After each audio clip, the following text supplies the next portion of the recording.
Kublai pi baroh. Bo nangi teng habam don KYRKHU shuh hayeng. Ne badon tang khyndiat KYRKHU hau bitor jongi ngi shim no da ko bompat KYRKHU na ka borti bani khleh lang ban kata ka KYRKHU kabadang sa tang khyndiat ha ki bidor jongi.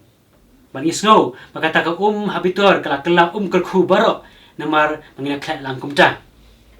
Banda kapor bo nangi ngilek kumta. Si kumta ynda habla duna KYRKHU ha kayeng ngasem ke jongi. Ni pyndap da ka bapat KYRKHU ha kata ka KYRKHU ba khyndiat ke jongi hai bitor. Bon sngi bon snem. Ke jingkylli ka ba kwah ban kylli pi pynlong.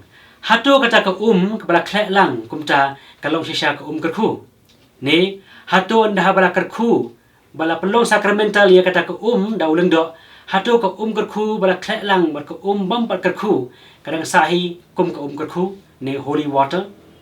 Shua baga juba bikane na kwah shua ban bu kane kamat puson dipi.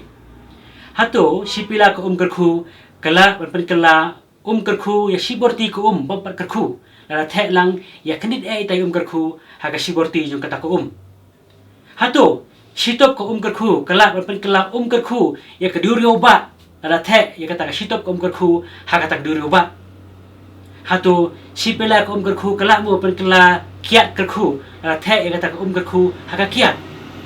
Kini ke jingkylli kilong basamut shisha le andre kilong pat perkat ingi ya ka kaba baroh kata ni julek ni jumlin. Kay gijihika jong kabalang haba de bakane. Kakum ka ay na kabanta ka jimpin baptisma ni rituale romano. Lato bangila ban khleh lang tang kumba khyndiat ka bompat KYRKHU bat ka bala KYRKHU. Katangamut basa bukandai persen ka bapat KYRKHU ngila ban khleh lang bat san phuai persen ka bala KYRKHU. Kapamut biang bangila ban khleh tang khyndiat na kasiteng jong ka bompat KYRKHU bat ka bala KYRKHU. Ra ka KYRKHU jong pi kalasa marsiteng jong bitor jong pi pila ban khleh marsiteng ka bapat KYRKHU andre duna na kata marsiteng jong ka KYRKHU pila ban khleh lang ban kata ka Ana pi kwah pat ban don KYRKHU sibun pidei ban pa KYRKHU thamai ha kileng do. Ada ki wan KYRKHU hai kayeng kesan jong pi. Ne balai tong ya ka KYRKHU ha sngi penme paskha.